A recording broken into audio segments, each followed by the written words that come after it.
A family of four embarked on a road trip through Death Valley, one of America's most dangerous and inhospitable landscapes.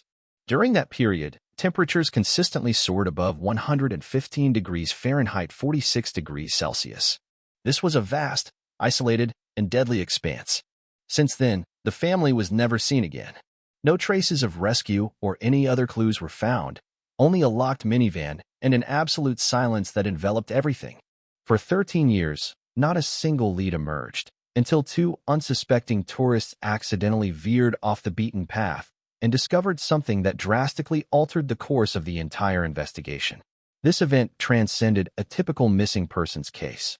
This is the story of the Germans of Death Valley, a family whose dream vacation turned into a nightmare, baffling law enforcement for decades and vividly demonstrating the terrifying power of a single wrong turn. On July 27, 1996, a green Plymouth minivan was due to be returned to a rental car company in San Francisco. Instead, it was found deeply buried in the sand in one of Death Valley's most remote and inaccessible corners. Its passengers were nowhere to be found. The fate of Karl Mueller, his girlfriend Anna Schmidt, and their two young children remains one of the most chilling mysteries in American disappearance history to this day. This tragic story began on July 8, 1996. At Denver International Airport, four excited travelers from Hamburg, Germany, disembarked, anticipating what they believed would be the adventure of a lifetime. 34-year-old Karl Mueller, an architect by profession, was a man whose dreams couldn't be contained within the borders of his hometown. Traveling with him was his 11-year-old son, Max Schultz. Also in the group was Anna Schmidt, known to friends as Anna, Karl's 27-year-old girlfriend. Completing the party was little Leo Schmidt, Anna's 4-year-old son. They had saved long and hard for this trip, meticulously planned every detail of their itinerary, and carried with them the genuine excitement that inevitably accompanies exploring a new continent. From Denver, they immediately flew to San Francisco, where they picked up their rented vehicle, a 1996 green Plymouth Voyager minivan. The family spent the first few days of their stay in the Santa Monica area of Southern California, enjoying the coastal sun and gradually acclimating to this vast and unfamiliar country. During their journey, Karl Mueller contacted his bank in Germany, requesting a transfer of $1,500 to California, and then faxed his ex-wife asking for additional funds, which, however, were never sent before their entry into the park. As the German family headed towards the park on July 22, 1996, the air temperature soared to a scorching 124 degrees Fahrenheit, 51 degrees Celsius. The asphalt on the road shimmered with intense heat waves, and the very air seemed to be engulfed in flames. Nevertheless, they believed they had conducted sufficient research on the area. At the Furnace Creek Visitor Center, they purchased 2 copies of the Death Valley National Monument Museum text. Importantly, these editions were in German, which was intended to help them better understand this alien and harsh landscape. Instead of spending significant sums on expensive hotel rooms, they decided to spend the night in their minivan in an area known as Echo Canyon, near Star Mountain. The next morning, July 23rd, the family began exploring the surrounding area. They visited various tourist sites, capturing moments of their journey with a 35mm Praktica camera. During the investigation, detectives carefully examined the visitor log located at the Hot Springs Mine, which is on the route between the main valley and the Warm Spring area. An entry from the German group, dated July 23rd, was found there, stating in German, "We are going over the pass," and signed Anna Egbert George Max. The mentioned pass was apparently Winding Pass, a route that appeared quite simple on their German maps, but was in reality an extremely treacherous trail, suitable exclusively for four-wheel drive vehicles.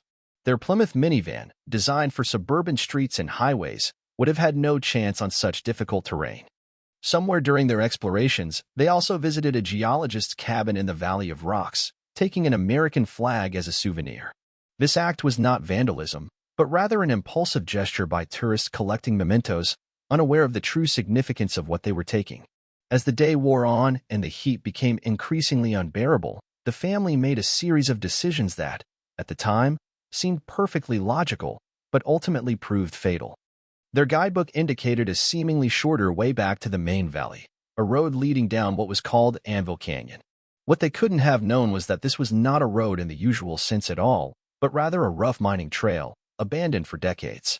And what they absolutely could not have imagined was that this single wrong turn would cause them to disappear so completely that their case would become one of the most enigmatic missing persons cases in American history. By the end of July 23, 1996, the German family found themselves trapped in one of the most remote and inhospitable places on Earth. Unable to call for help and with no real chance of rescue, their vacation rapidly transformed into a desperate struggle for survival. The family had booked a return flight from San Francisco to Germany for July 27, 1996, but no evidence was found that they boarded this flight or even left the United States. Karl Mueller's ex-wife, Greta Mueller, began to feel serious concern when her ex-husband and son did not return from their vacation, and she made attempts to ascertain their whereabouts. German authorities promptly contacted their American counterparts. But in the absence of a crime scene, witnesses, and clear jurisdiction, the case became stuck in a bureaucratic vacuum. The Germans were foreign citizens who had entered the country legally. And then, complete unknown. They could have gone anywhere. They could have done anything. They could even have faked their disappearance for reasons no one could comprehend. On October 21, 1996, almost 3 months after the German family's disappearance, Death Valley National Park Ranger Robert Johnson was conducting routine aerial surveillance from a helicopter, looking for signs of illegal drug operations that sometimes emerged in remote parts of the desert. In Anvil Canyon, approximately 2.4 miles, 3.8 kilometers, downstream from Willow Creek, he spotted a vehicle that clearly did not belong there. It was not the sturdy four-wheel drive vehicle one would expect to find on an abandoned mining road. Robert Johnson immediately suspected something was wrong. Anvil Canyon had been declared an official wilderness area since the passage of the Desert Protection Act of 1994, which meant a strict prohibition on public vehicle traffic. The old mining roads had been closed for decades, abandoned since the financial panic of 1907 brought an end to most mining operations in the area. When the helicopter landed, Robert Johnson cautiously approached the vehicle. The 1996 Plymouth minivan with California license plates was tightly locked. 3 of its tires were completely flat, and the sand around the vehicle clearly indicated that someone had desperately tried to drive out despite the flat tires. The axles were deeply buried in the sand, and it was evident that the van had been there for quite some time. But where were its passengers? Robert Johnson immediately called for backup and initiated the process that would soon reveal the identities of the van's renters. When the California Highway Patrol checked the license plates, it was discovered that the vehicle had been reported stolen by the San Francisco Police Department on September 10, 1996. It belonged to Dollar Car Rentals and had been rented by 4 German tourists on July 8. However, this discovery raised more questions than it answered. If the Germans had been trapped here since late July, where were their bodies? In the summer heat of Death Valley, survival without sufficient shelter and water would be measured in hours, not days. On October 22, Death Valley National Park investigator Michael Green was brought to the scene to begin a detailed examination. Aside from Robert Johnson's tracks from the day before, no other footprints were visible around the vehicle. What he found inside the van painted a picture of a family vacation that had taken a devastating turn. The van contained everything one would expect from tourists: luggage, clothing, children's toys, photo equipment, and several rolls of film. Full bottles of beer and bourbon, sleeping bags, and camping gear were found. Most tellingly, one of the German-language guidebooks purchased at the Furnace Creek Visitor Center.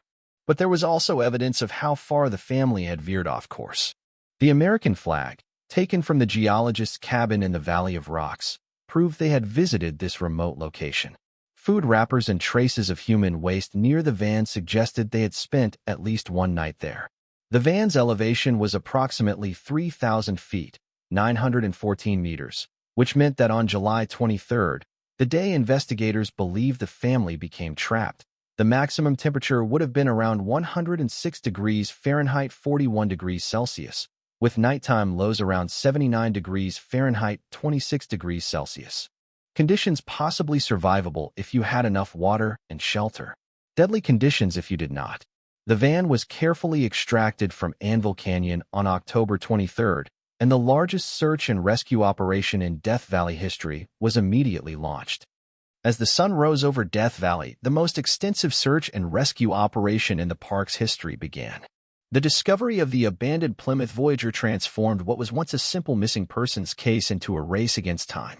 Although all involved knew that after 3 months in the desert, this was now a mission to recover bodies, not to rescue. The Dragon Lake Mountain Rescue Team arrived first, followed by trackers from the Native Valley Search and Rescue Team. 8 mounted units from the Pine County Sheriff's Mounted Search and Rescue brought horses capable of traversing rugged terrain and accessible to vehicles. Search teams fanned out from Anvil Canyon like the spokes of a wheel, each group taking responsibility for different sectors of the vast, unforgiving landscape. On the first day, searchers made a chilling discovery. Approximately 1.7 miles, 2.7 kilometers, east of where the van was found, a member of the Dragon Lake Mountain Rescue Team spotted something that did not belong in the natural desert environment: a Bud Ice beer bottle, half buried in the sand next to a gnarled bush. Next to the bottle, someone had cleared a ledge in the dirt and left what investigators later described as a large seed impression, evidence that someone had sat there for an extended period. The bottle matched those found in the van, and its location suggested that at least one member of the German family had gone east from their stuck vehicle. But this single clue only deepened the mystery. If the Germans went east from their van, where did they go from there? And why were no other traces found? The second day brought an expansion of the search efforts. Teams arrived from Desert County, Nevada, and Mountain County, California. 2 helicopters joined the massive operation, their blades rhythmically beating over the desert as they methodically scanned the terrain for any signs of the missing family. Search zones covered a large part of Anvil Canyon, sections of Warm Spring Road, the Valley of Rocks, Winding Pass, and the route between the canyon and the main valley. The searchers were experienced professionals, many with decades of experience in desert rescue operations. They knew perfectly how to read the landscape, how to spot the subtle signs indicating human passage through this hostile environment. They meticulously examined every wash, checked every cave, and inspected every possible shelter where a desperate family might have sought refuge from the deadly heat. But the desert revealed nothing. On October 25th, various search teams fanned out across and around Death Valley. One team searched between Anvil Canyon and Dead Lake Road. Another team from Desert City surveyed the southeastern edge of Valley of Rocks. A Bureau of Land Management, BLM, ranger checked the western side of Winding Pass between Old Fort and Ghost Ranch. A team from Reflection Lake proceeded from Anvil Canyon through the mountains to Valley of Rocks. The Native Valley team thoroughly searched the vicinity of Willow Creek at the top of Anvil Canyon. Another group, Cielmargie, started in the middle of Anvil Canyon and then searched north and west from there. On October 26th, the fourth and final day of the search, teams continued to look for the missing group in the harsh desert conditions. The Death Valley National Park team searched areas north of Warm Spring Canyon and nearby mining areas where a lost person might seek shelter. The Desert City team focused on the area around Striped Rock and Valley of Rocks, while the Reflection Lake team also searched Striped Rock and followed Warm Spring Canyon Road. The BLM Rangers searched the western side of Winding Pass and nearby routes the group might have used if heading towards Old Fort. The Native Valley team searched near Warm Spring Road and West Side Road after tracks were found in that area. A new team from Apple Valley searched along West Side Road, heading north from Warm Spring Canyon Road, in case the group sought shelter there. 2 helicopters also scanned all areas around Anvil Canyon, including the southern parts, but strong winds hampered the aerial search. Since no new clues had been found since the discovery of the beer bottle on the first day, and there was no hope that the group would be found alive, the official search was called off. A Death Valley National Park spokesperson reported that approximately 250 people participated in the search. The team searched diligently and focused on the most probable areas, but still, there were no signs of the missing German family. The case was filed away, joining the ranks of America's unsolved mysteries. Conspiracy theories began to emerge, each more elaborate than the last. Some suggested that Carl Mueller was attempting to reach the China Lake Naval Weapons Center, seeking secret information about hybrid propulsion technologies. According to this theory, the family was either recruited into a secret government program or eliminated because they saw something they shouldn't have. The theory gained traction due to Carl's profession as an architect and his supposed interest in exotic technologies. But those who knew him dismissed such speculation as the product of an overactive imagination. Carl was a family man on vacation, not an industrial spy. Another theory proposed that the family faked their disappearance. Carl's colleagues recalled his discussions about moving to Costa Rica, about starting a new life in a new country. Perhaps Death Valley was chosen as the location for faking their disappearance precisely because its remoteness and unforgiving nature ensured that no one would actively search for people who supposedly perished in its vast expanses. However, this theory also faced significant difficulties. Why would anyone choose one of the most dangerous environments on the planet for such an elaborate deception? What logic could justify risking the lives of 2 young children for such a hoax? And how could 4 people, including a 4-year-old child, keep such a secret for so many years? More disturbing hypotheses concerned a possible crime. It was not impossible that the family encountered criminals engaged in illegal activities in the remote desert, drug manufacturers, human traffickers, or simply dangerous individuals who might have seen the German tourist as a threat or, conversely, a convenient opportunity. The vast and desolate territory of Death Valley would certainly have provided ample opportunities to conceal evidence. John Smith was not a professional investigator in the traditional sense. He was a San Francisco County search and rescue worker, a man who deeply understood both the science of survival and the subtle art of finding what others considered irretrievably lost. In 2009, 13 years after the mysterious disappearance of the German family, he stumbled upon their case and couldn't let go of the mystery. What struck Smith was not only the tragedy of 4 people disappearing without a trace, but also the logical inconsistencies in the way the initial investigation had been conducted. He approached this enigma with an analytical mind, like an engineer dissecting a complex problem into its component parts and analyzing every detail with a fresh, unbiased perspective. Smith hypothesized that all previous searches had been conducted in the wrong places. Using the German guidebook found in the van, he meticulously traced the route the family had most likely intended to take. The booklet indicated a path west through Valley of Rocks and Winding Pass, past the infamous Ghost Ranch, where Charles Manson's followers once hid, then north to the ghost town of Old Fort and on to Mountain National Park. The family's movements suddenly made logical sense when viewed through the prism of this new understanding. They left their campsite in Echo Canyon on the morning of July 23rd and headed south to Warm Spring Road, then turned west. The road initially seemed quite normal, prompting them to continue driving towards what they mistakenly believed was a legitimate route to their next destination. At Warm Spring Camp, they likely stopped, hoping to find someone who could provide them with information about the road conditions ahead. Instead, they found only an abandoned mining camp. Thus, they signed the logbook and continued west. When they reached the geologist's cabin in Valley of Rocks, they again hoped to find someone who could give them directions. Finding it empty, they took the American flag as a souvenir and moved towards Winding Pass. However, Winding Pass proved to be completely impassable for their minivan. The guidebook offered a seemingly alternative route, a road down Anvil Canyon, which they believed led back to the main valley. Faced with the choice of turning back or trying a shorter but unknown route, they made the fatal decision to choose the latter. Smith's analysis differed from the conclusions of official searchers in one crucial respect. He believed the family headed south from their stuck van, not east or north, as others had assumed. While traditional search and rescue doctrine suggested that lost people would try to return to their last known safe place, Smith hypothesized that Carl Mueller, examining his maps, would have seen the northern boundary of the China Lake Naval Weapons Center just 8 or 9 miles to the south. To a desperate man trying to save his family, a military base would have seemed like the only salvation. Surely, there would be people, water, radio communication, and a way to call for help. The hills between the van and the base did not look insurmountable on the map, especially to someone who did not understand the true, treacherous nature of the Death Valley landscape. Smith hypothesized that the family, judging by the traces of activity found nearby, spent at least one night at the van. After that, they presumably locked the vehicle and moved east along Anvil Canyon, reaching the spot where the beer bottle was later found. From this point, their path, in his opinion, led south towards the China Lake facility, where they likely hoped to find salvation. However, it was precisely this route that remained outside the careful attention of the official search teams.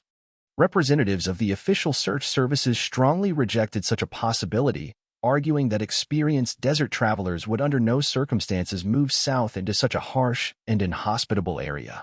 However, it should be remembered that the German family did not have desert survival experience. They were ordinary tourists, armed with incomplete maps and driven by a desperate desire to save their children. Inspired by this theory, John Smith began his own search efforts in 2009, 13 years after the family's mysterious disappearance. He was joined by David Brown, and together they began to methodically explore the harsh, desolate terrain located southeast of Dry River. This area was approximately 8 miles, 13 kilometers, from where the abandoned van was found and 4 miles, 6.4 kilometers, from the fence marking the boundary of the China Lake facility. What they managed to discover in this location finally solved one of America's longest-standing and most agonizing mysteries, bringing long-awaited relief to families who had lived for so many years awaiting answers. On November 12, 2009, John Smith and David Brown made a pivotal discovery. They found the remains of Anna Schmidt, which were scattered across the desert terrain for approximately 150 meters. Her identity was unequivocally confirmed by the found passport and photo bank identification. David also discovered a toothbrush and a tube of some ointment or toothpaste in a small side wash located northwest of the main discovery site. Among other items, the remains of a small shoe were found, whose size suggested it could have belonged to either a woman or a child. A portion of Anna's daily planner was also discovered, containing numerous business cards of places where the German family had stayed throughout their journey. In addition to a 2-liter wine bottle, they also found a clear bottle approximately 21 meters downstream. This bottle was subsequently identified as one of the Bud beer bottles previously found in the van. Over the following days, they also managed to discover the remains of Carl Mueller. The location of the remains fully corresponded to the predictions of John Smith's theory. They were in such rugged and remote terrain that it was no wonder why previous search operations had failed to locate them.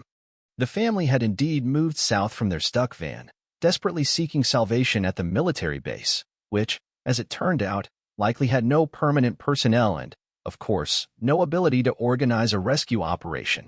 This discovery brought a definitive end to 13 years of speculation and numerous conspiracy theories.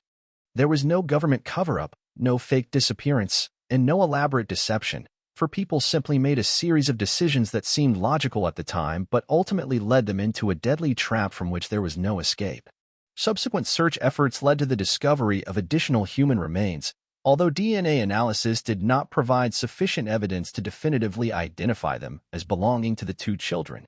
However, the mystery of what happened to the Germans of Death Valley was finally solved. The story of the Germans of Death Valley ultimately represents a profound tragedy born of good intentions and mistaken information. A family destined for a long and happy life instead fell victim to circumstances they could not foresee and dangers whose true nature they could not comprehend. However, their story carries a deep lesson about human nature, about the unwavering power of hope that transcends experience, and about the extraordinary efforts people are willing to go to in the pursuit of truth. Carl Mueller sought to show his son and his girlfriend's child the amazing wonders of America. Anna Schmidt embraced adventure with genuine enthusiasm, sharing it with the man she loved. 11-year-old Max Schultz was discovering a world far beyond his small German town. 4-year-old Leo Schmidt simply rode along, fully trusting the adults he believed would ensure his safety. When their vacation turned into a nightmare, they made decisions that, at that particular moment, seemed perfectly logical to them. They attempted to find an alternative route when their initial choice proved impassable. They sought to reach a place they believed was a safe haven after their vehicle became trapped. They moved towards what appeared on their maps to be a place where help and support could be found. Each of their individual decisions seemingly possessed its own logic and justification in the face of mounting desperation. However, collectively, these steps, taken under conditions of increasing desperation, inexorably led to a tragic outcome. But the true heroes of this narrative are the people who did not succumb to the silence of the desert and refused to admit defeat. John Smith and David Brown dedicated countless hours to investigating this case, overcoming the dangers of the harsh landscape and following logical threads that professional searchers may have been quick to dismiss or overlook. Their unprecedented dedication brought long-awaited closure and clarity to families who had waited for answers for over a decade. The German families in Hamburg were finally able to hold memorial services with some, but much-needed, certainty about what had happened to their loved ones. The mystery that had weighed on them for 13 long years was finally solved, allowing them to mourn their loved ones with dignity and begin the difficult but vital process of healing. John Smith later expressed deep disappointment about the lack of cooperation from some authorities, noting that without their combined and tireless efforts, the remains might have remained undiscovered forever.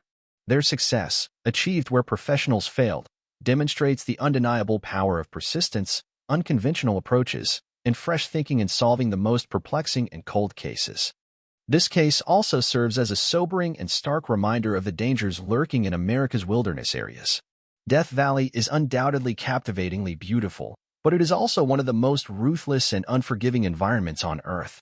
Every year, unprepared visitors underestimate its treacherous dangers and find themselves in life-threatening situations. The lessons learned from this tragedy are crystal clear and vitally important. Always carry sufficient water and provisions when venturing into desert areas. Use vehicles appropriate for the terrain you plan to cross. Always inform others of your planned route before departing. Carry reliable communication devices and know how to use them in emergencies. Most importantly, never rely solely on maps, which may not reflect current road conditions or hidden dangers. The Germans of Death Valley have become firmly embedded in the annals of American folklore. Their story is told and retold as a cautionary tale about the treachery of nature and, simultaneously, as a testament to the unbroken power of hope. Their tragedy reminds us that every missing person's case represents real people with their real, suffering families who deserve to get answers, no matter how long it takes to find them. The desert, a silent keeper of countless secrets, has finally revealed one of them. Sometimes, when hope seems lost and answers impossible, the human spirit, driven by the pursuit of truth and justice, proves stronger than even the most relentless desert.